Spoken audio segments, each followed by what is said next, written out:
Alright, this is the 8th war of Season 7 for 4 Loki versus SH10, the Shield Alliance. I am on Path 5 with the team of Omega Red, Quake, and OG Vision. This first node, Node 10, is a rank 4 Mystic, and I know it's a magic, so I'm going to go in with Omega Red. Because his tentacle hits when you push her over a bar of power, if it triggers the 3-second limbo, will actually do no damage back to you. These first few fights I actually did when I got home Sunday morning, like 5 in the morning. So I started out a little sloppy with this fight. My main focus is just to push her over a bar of power with a tentacle hit, and then the limbos won't do anything. But I just, in this fight, definitely had some mistakes here and there. Like right here, I wait too long to throw the heavy and she actually dexes away from it. I got lucky because if the AI decided to pounce there, she could have put some hits on me. But yeah, I tried to give myself a little time to settle in and then hop in, but I was a little sloppy in this fight, so after this fight, I took a minute to just kind of gather myself and then make sure I was more focused for the fights at hand. But in the end, no major mistakes in this fight or anything. Once I had the 10 spores on, she degened out pretty quick, so yeah, that's the rank 4 magic, node 10. Next up is node 16, the power reserve node. Gonna take this with OG Vision like I usually do.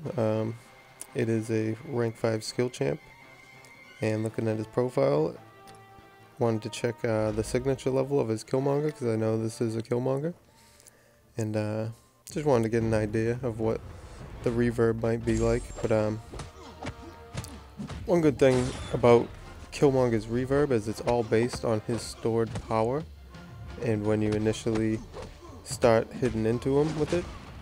And on this node with OG Vision, you're going to keep his power drained the vast majority of the fight, so the reverb really isn't going to do a whole lot regardless of the signature ability.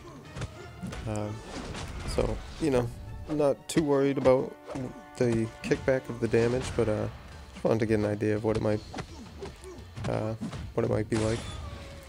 But here you see I'm just, doing the same thing I would with magic, just kind of let him dash out at me, do the light attack, counter trick, and just constantly cycle the specials on him, keep his power drained throughout the whole fight. Really, like any other fight here for OG Vision, really not that bad of a fight. Trying to think how boosted I was on these fights. I think I ran full medium boost. Or actually, no, I didn't. I ran a 20% green and then a couple small boosts, I believe. But yeah, that's the rank 5 Killmonger on node 16. Really not a bad fight. OG Vision really rocks this node.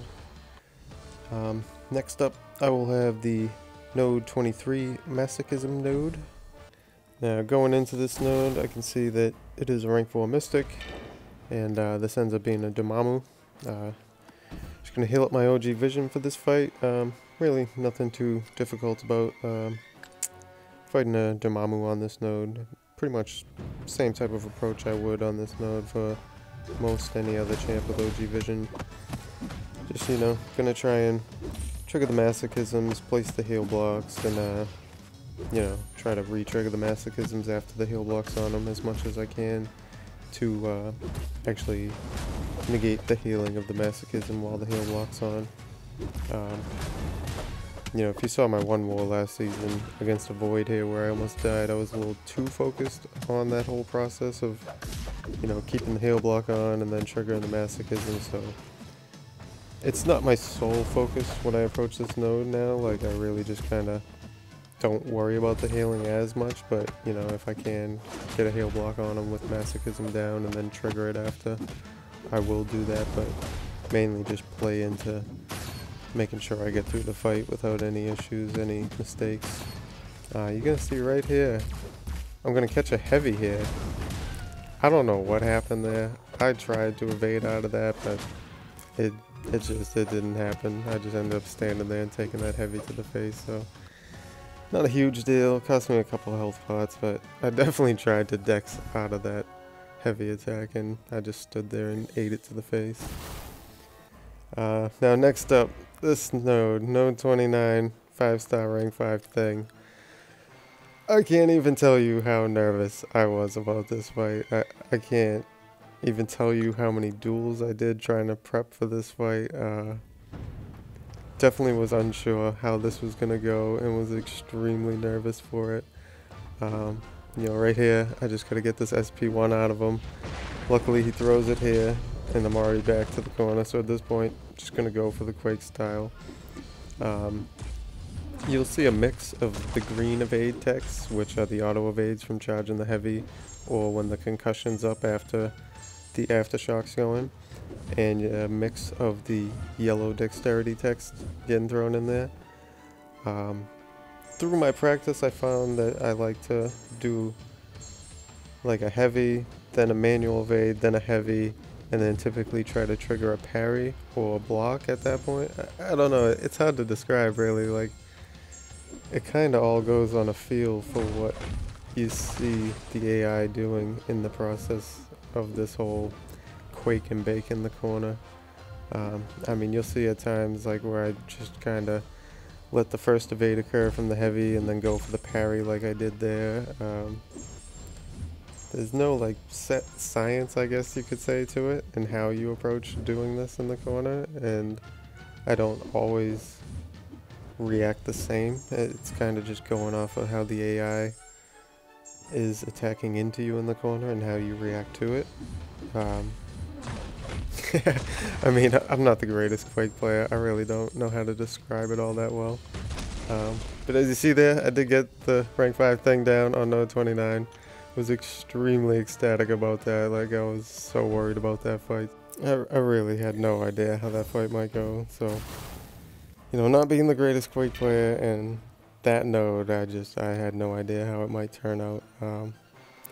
So yeah, after that fight, had to give myself a few minutes to unwind, let my adrenaline subside some, and then came to jump into this next fight, which is the node 34 Vigor Burden of Might. As you can see here, it's a rank 5 blade, so you know, nothing too bad here for vision. Just gonna keep his power drained, you know, not really worry about his specials at all throughout the fight. Try to place heal blocks on him as often as I can, really, when the Vigor might trigger the healing. But yeah, really just pretty simple fight for OGV, you know. You don't have to worry about stun immunity or limper or anything, so you work your berries, keep his power drained, and in the end it's a pretty simple fight for OG Vision. Especially, you know, after dealing with that node 29 rank 5 thing, I don't think there was anything that could have came after that fight that could really have me worried. But yeah, that was the rank 5 blade on node 34. I just noticed a few people commenting in my group chat here after that thing fight. But next up I have the node 36 stun immunity bleed with Rolling Thunder and Breakthrough node. This is a rank 5 Mystic, and it ends up being a Symbiote Supreme. This being a bleed node, and Symbiote Supreme being really easy defender to deal with. He has a extremely slow power gain, same as Doctor Strange. I decided to bring in Omega Red with the bleed on him. He'll have the death field active for the whole fight, so I'm just going to bait the heavies. It's a 2-part heavy that you can immediately jump on in between the first and second part, so you know, pretty easy to keep the spores on him by constantly just staying in his face, baiting the heavies, and then interrupting it. You never really have any spacing for him, so as you can see there, pretty easy fight for Omega Red in the end. Next up I will have the node 48 Miniboss, which is the 10% limber with kinetic reactor. Ends up being a rank 4 Wasp, so nothing too hard about this fight, you know, just gonna bait the heavies to put her evade timer in effect and give you the opening to attack into her.